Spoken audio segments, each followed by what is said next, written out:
হ্যাঁ, হ্যালো বন্ধুরা, কেমন আছেন? আমি সুতপা কিচেনে সবাইকে স্বাগত। তো আজকে আমি বানাবো ওটিজিতে ইলিশ ভাপা। তো সেদিন আমি দেখিয়েছিলাম ইলিশ ভাপা ভাপা ভাপা করে। তো আজকে আমি ওটিজিতে বানাবো। তো অনেকে ভাবে কি ওটিজিতে ইলিশ ভাপা হয় না, তো সেজন্য আমি আজকে ওটিজিতে ইলিশ ভাপাটা করছি।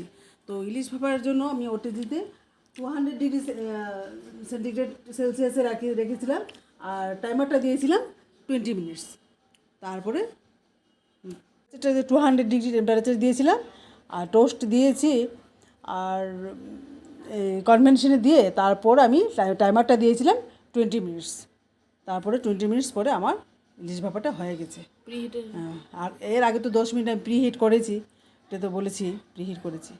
10 মিনিট প্রিহিট করতেই লাগবে, যে কোনো কিছু করার আগে ওটিজিতে 10 মিনিট প্রিহিট করতেই লাগবে। ঠিক আছে, প্রথমে আমি কাচের বাটি নিয়েছি, কাচের বাটিতে আমি মাস্টার্ড অয়েল দিয়ে দিছি। তারপরে আমি ব্রাশ করে নিলাম। ব্রাশ করে আমি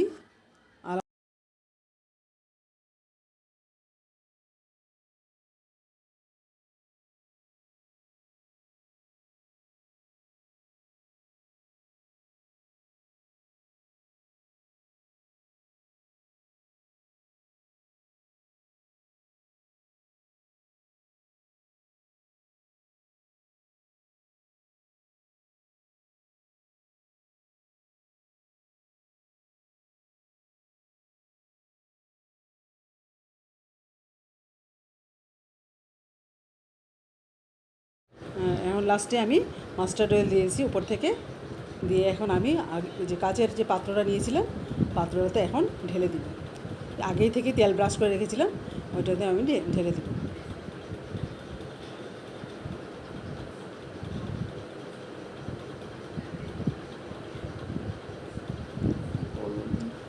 ঢেলে দিচ্ছি, একটা একটা করে বিছিয়ে দিচ্ছি। তারপরে সব পেঁয়াজ রয়ে গেছিলো, পেঁয়াজগুলো দিয়ে দিচ্ছি।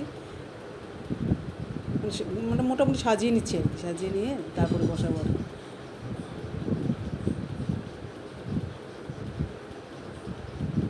মানে একটু আমি জল দিয়ে বাটিটা ধুয়ে দিলাম, অল্পই জল দিলাম, বেশি জল দিলাম না। আমি এটা সেটা ওটিজিতে করবো, তো এখন আমি ওটিজিতে বসিয়ে দেবো। চলুন তাহলে আমি এখন সরষের তেল একটু দিচ্ছি উপর থেকে।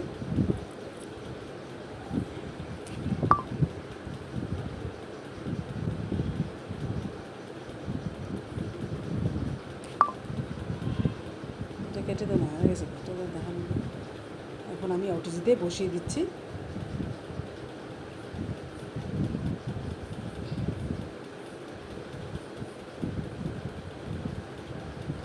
আগে থেকে আমার সেটা প্রিহিট করা ছিল, ওটিজিটা প্রিহিট করা ছিল। আমি টাইমারটা দিয়েছি 20 মিনিটস।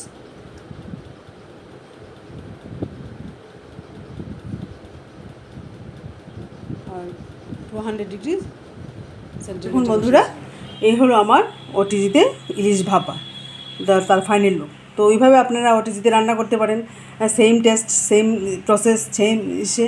তো ওইভাবে রান্না করে আপনারা ওটিজিতে খেতে পারেন ইলিশ ভাপা। তো যদি ভালো লেগে থাকে তাহলে লাইক করবেন, কমেন্ট করবেন, শেয়ার করবেন। ঠিক আছে, টাটা। সুতপা কিচেনে সবাইকে স্বাগত জানিয়ে আজকের ওটিজি ইলিশ ভাপা শেষ করলাম। নমস্কার।